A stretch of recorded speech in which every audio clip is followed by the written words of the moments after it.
시간에는 디지털 시대에 우리가 일상 살아가는데 제일 중요한 선호도와 적합도라는 원칙입니다.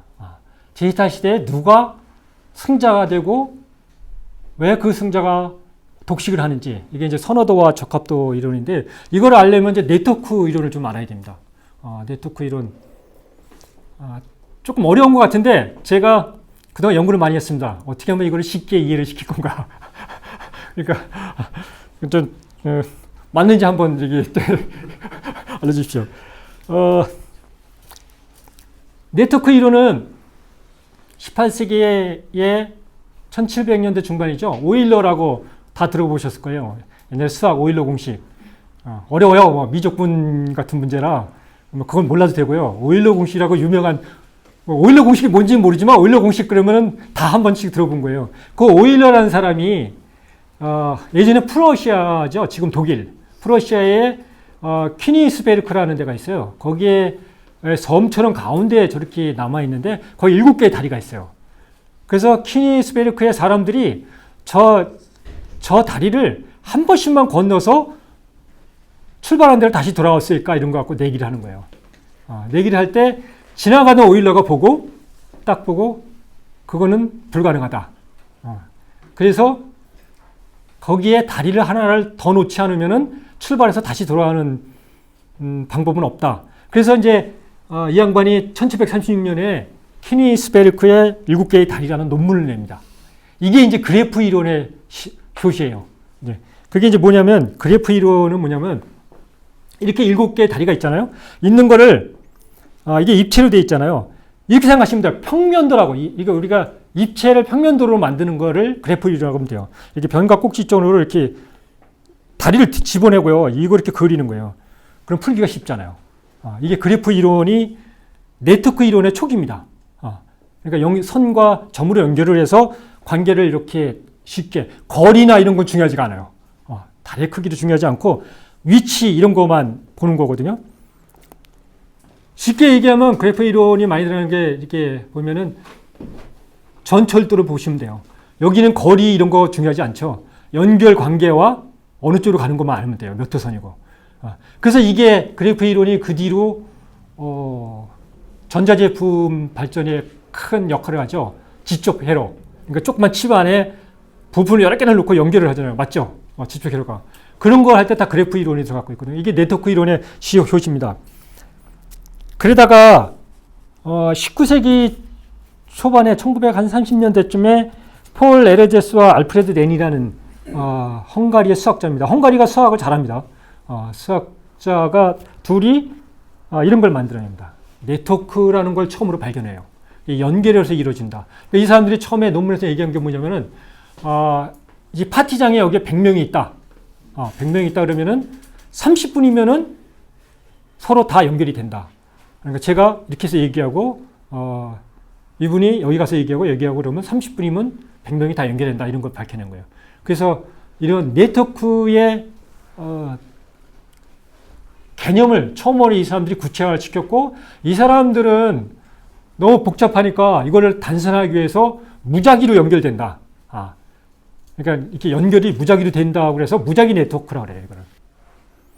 그러다가 이제 컴퓨터가 80년대부터 발전을 하고 인터넷이 나오기 시작하면서 네트워크 이론이 본격적으로 발전하기 시작합니다. 그 전까지 네트워크 이론이 지지부진했었거든요.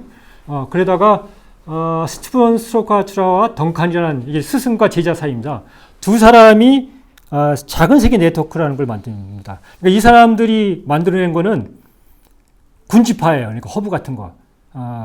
무작위로 연결되는 게 아니라 이렇게 집단과 집단 간에 연결만 시켜주면은, 이게 집단이 있고 집단 군집화를 했을 때 연결시키면 그 네트워크가 무지 짧아진다. 그래서 세계가 단순해진다. 그래서 이 사람들이 많이 들어본 스탠리 밀그램의 6단계 연결이라고 있잖아요.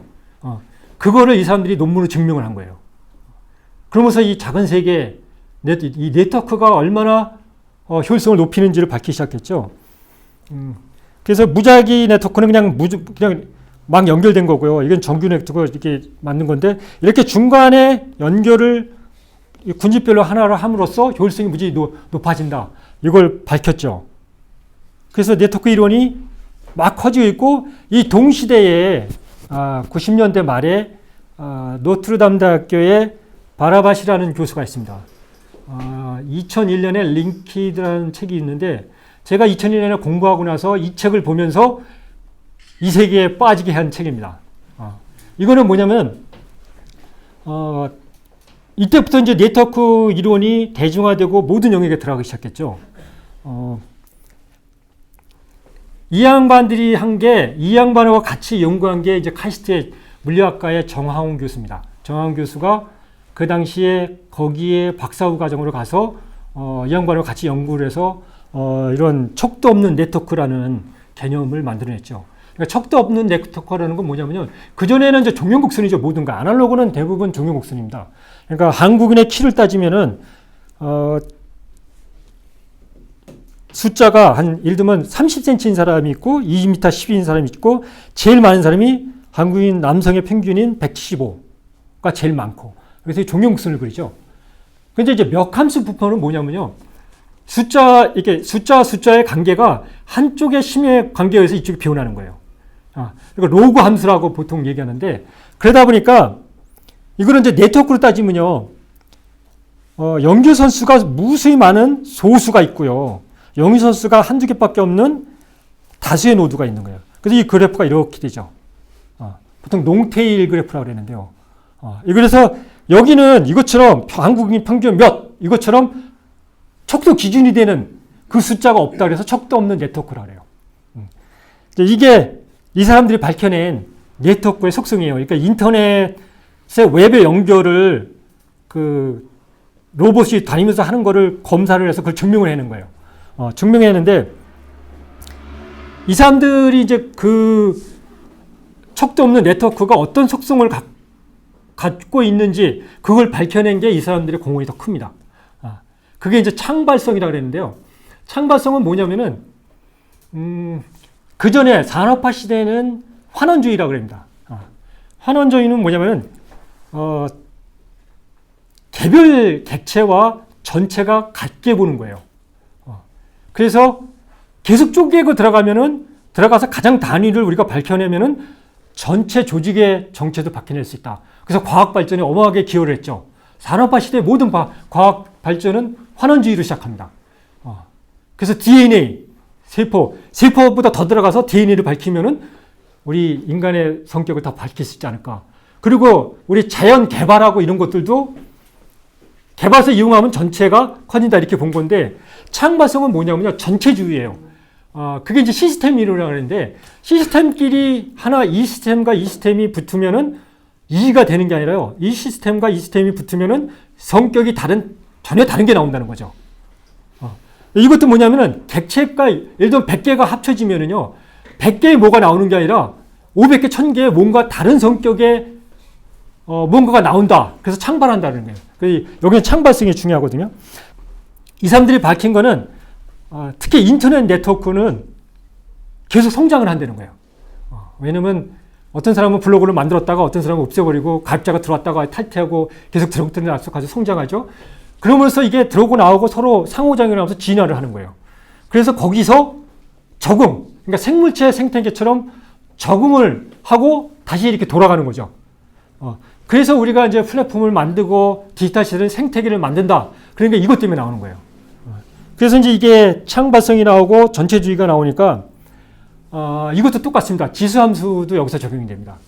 생태계의 성장은, 그러니까 내가 하는 사업의 성장은 참가자들의 합이 아니에요. 합의 자승으로 이루어집니다. N의 자승. N은 노드의 성장 지수예요. 그래서 이제 두 개를 늘리죠. 페이스북을 한다, 뭐 한다 그러면 첫 번째는 이 N을 늘리기 위해서 끊임없이 가입자를 늘리죠.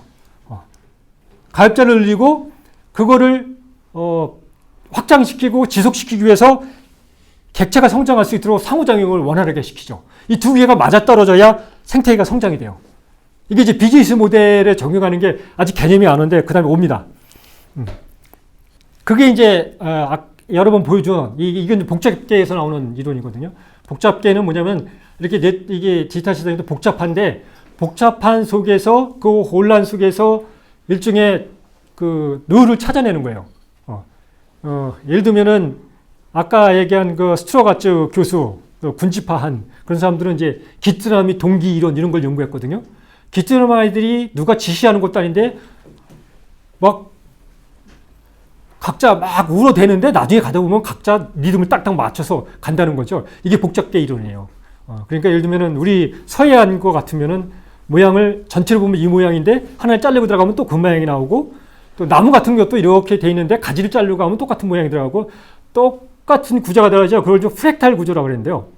프랙탈 구조가 있고 그래서 복잡한 것 같지만 거기에 어떤 규칙을 발견할 수 있다.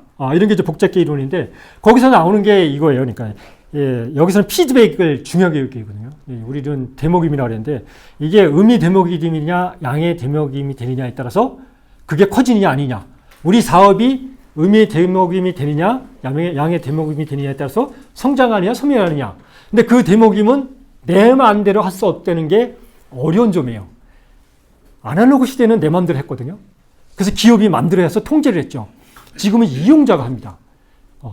그래서 우리는 최대한 상호작용을 활성화하고 끊임없이 업그레이드하면서 이용자들이 양의 대목임을 할 수 있도록 노력할 수밖에 없어요. 그러니까 디지털 시대는 운두부지만이 작용합니다. 그래서 저는 운칠기삼보다는 운구일삼이라고 일기라고 그랬는데요. 그러니까 디지털 그래서 이제 성공 확률이 0.1%밖에 안 되는 거예요. 아무리 내가 잘 맞춰도 이 양의 대목임을 이용자가 하기 때문에 성공할 확률이 무지 낮아요. 그래서 여기서 중요한 이론이 나와요. 선호도와 적합도를 하는 이론이 무지 어려워요. 어려운데 보통 선호적 연결, 뭐 적합도 그렇게 얘기하는데 이걸 쉽게 설명하면 이거예요. 선호도는 뭐냐면요. 오늘 저녁에 저녁 데이트 식사권을 드립니다. 우리 여성분들한테 드리는데 누구한테 가겠습니까? 그러면은 80%가 장동건한테 가죠. 이게 선호도예요. 선호도를 얻으면요. 무지 쉬워요. 가기가. 이미. 예를 들면 이제 키즈통이나 이런 데도 프로모션 이런 거 신경 쓰는 게 선호도를 얻기 위해서요. 그래서 이제 요즘은 뭐 서울대를 가고 하버드대를 가고 이렇게 명문을 찾는 이유는 학연 때문에 찾는 게 아닙니다. 뭐 서울대 나오신 분들. 직장 가면 서울대가 학연이 옛날처럼 되나요? 예전에는 가면 다 서울대 출신이고 연세대 출신이고 고려대 출신입니다. 그러니까 스카이에 목을 맸는데 지금 학연 안 먹힙니다. 왜냐면 본인들도 자기를 감당을 못해요. 내가 언제 잘릴지 모르는데 후배를 어떻게 그 감당을 해줘요. 그런데 거기를 가는 이유는 이 선호도 때문에 그래요. 일단 선호도는 성장 기반이에요. 내가 성장하기가 쉬워요. 그러니까 똑같이 두 사람이 왔어요. 한 사람은 지방의 신생대학교 이름을 잘 못 들어봤어. 한 사람은 서울대학교 나왔어요. 그럼 여러분들은 서울대학교 나온 사람은 설명을 안 해줘도 알잖아요. 저 사람의 지위를. 근데 지방에 나와 있는 사람은 이 사람보다 실력이 좋아도 자기가 실력 좋다는 걸 한참 얘기를 해줘야 돼요. 그러니까 성장할 때 기반이 무지 약해요. 그래서 선호도가 무지 중요해요. 그러니까 영화에서도 빅스타를 섭외하고 좋은 작가를 섭외하고 그리고 홍보에 예산을 많이 투입하는 게 이 선호도를 얻기 위해요. 그런데 이제 적합도는 뭐냐면요. 장동건이라는 사람이 성격도 좀 더럽고 연기도 못하고 그죠? 맨날 스캔들 일으키고 그러면요. 한 방에 가죠. 한 방에 가는 연예인들 많잖아요. 왜냐면 저는 열심히 살거든요. 그게 적합도입니다. 적합도는 실력이에요. 이거는 지속성하고 관계 있어요. 이건 성장하고 관계 있고요. 어떤 게 더 중요할까요? 적합도가 중요합니다. 이거는 하루아침에 되지 않아요. 선호도는 디지털 시대에는 커뮤니케이션 혁명이기 때문에 수단을 얼마든지 찾을 수 있어요. 근데 그것도 쉽지는 않죠. 아는데 일단 적합도가 있어야 그 다음에 선호도가 쉬워지지 선호도 없이 적합도를 하면은 어렵죠. 실리콘밸리에서도요. 이것만 갖고 사기쳐갖고 돈 버는 사람들 무지 많아요. 근데 곧 없어지죠. 적합도가 있어야 이게 합쳐져서 승자가 되는 거예요. 그죠? 이 선호도와 적합도가 실제 시장에서 볼 수 있는 게 여러분들이 매일 접하는 커피 전문점을 한번 예를 들어 보자고요. 왜 선호도와 적합도가 중요하냐면은 네트워크로 이루어졌고 인터넷에서는 수도 없는 노드가 있죠. 사업자가 무지 많죠. 커피 전문점도요. 카페 베네가 대중화를 하면서 지금도 여기에 없는 이름 모르는 커피 전문점들이 무지 많죠. 무한 경쟁입니다. 그런데요. 선호도와 적합도를 얻은 사람이 있죠. 누구 계세요? 스타벅스죠. 어느 정도인지 아세요? 이 선호도와 적합도를 얻은 사람이 얼마나 네트워크 세상에서는 센지. 이게요. 스타벅스의 성장 지수입니다. 매출이 3천억에서 그죠? 5년, 6년 만에 5배. 작년에 1조 5천억을 찍었어요. 매장 수 1262. 투썸 플레이스가 2018년부터 발표하기 시작했는데요. 2017년부터. 작년 매출이 2,742억 원. 매장 수 1,067. 매장 수 별로 차이 안 나죠. 근데 매출은요. 7배 차이 나잖아요. 이게 선호도와 적합도를 얻느냐, 못 얻느냐에 따라서 똑같은 서비스를 하는데 달라지는 거예요. 그죠? 이게 모든 영역에서 많이 나와요, 이런 게. 그래서 여기서 중요한 게, 그러면은 저렇게 해서 승자 독식이 되는 거거든요. 근데 승자 독식이 되는데, 승자 독식이 될 승자가 되기 확률이 디지털 시대는 0.01%밖에 안 된다 했잖아요. 그죠? 그럼 99.9%는 어떻게 해야 돼요? 이게 플랫폼 전략이에요. 디지털 시대의 플랫폼 전략은, 산업화 시대의 플랫폼 전략은 내가 플랫폼을 갖는다. 아니면 그 플랫폼에 제공하는 콘텐츠 사업자가 된다. 그죠? 이건데, 그것밖에 없죠? 디지털 시대에는 플랫폼 전략이 매우 복잡해요. 이 상황에서 내가 이걸 못 올라가면은 나는 어떻게 할 건가? 이런 전략이거든요. 이런 고민에서 나오는데 되게 요약을 하면 이래요. 일단은 플랫폼을 만든다. 성공 확률이 무지 낮죠. 극소수죠. 이거는 다음 강의에서 얘기할 브로드 커버리지 하이퍼 내로 서비스 개념하고도 맞아요. 접근성에서는 전 세계 누구나 나의 플랫폼에 접근할 수 있게 하고요. 또 그 이용자 요구에서는 누가 무엇을 원하든지 언제 어떤 것을 원하든지 다 만족시켜 줄 수 있는 능력을 갖추어야 플랫폼으로서 성공할 수 있어요. 그러니까 확률이 무지 남죠. 그러니까 이거는 대부분의 사람들한테 해당이 안 됩니다. 가장 중요한 거는 남의 플랫폼을 어떻게 올라탈 거예요. 유튜브를 어떻게 올라타고, 페이스북을 어떻게 올라타고, 우버를 어떻게 올라타고, 에어비앤비를 어떻게 올라타고, 내 서비스 갖고 올라탈 건가, 이 전략이에요. 여러 전략이 있습니다, 이거는. 그래서 내 거를 이렇게 부분으로 들어가는 전략이 있고요. 예를 들면 부품만 이쪽에서 들어가는 게 있고, 아니면 내 거를 완전히, 사실 아마존에도요, 아마존 매출의 거의 30-40%는 제3자 거예요.